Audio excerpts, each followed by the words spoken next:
नमस्कार. तर इथे ना उद्याची तयारी चालू आहे. इथे कडधान्य भिजत घातलेत, हरभरा, मूग आणि मटकी. आणि इथे ना खूप भूक लागली होती, त्यामुळे थोड्याशा बाजरीच्या खारोड्या तळून घेतल्या. त्या तळूनच खूप छान लागतात.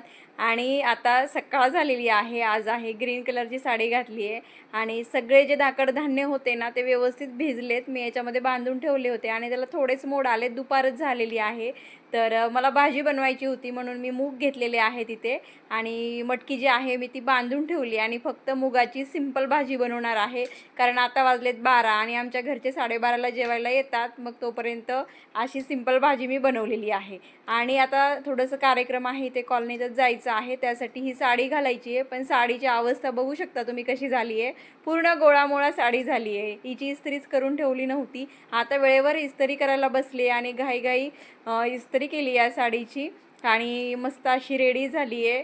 एकदम सिंपलच मेकअप केला आहे, जास्त काय ओव्हर नाही केलं. तर चला आता कुठे जाणार आहे काय ते नेक्स्ट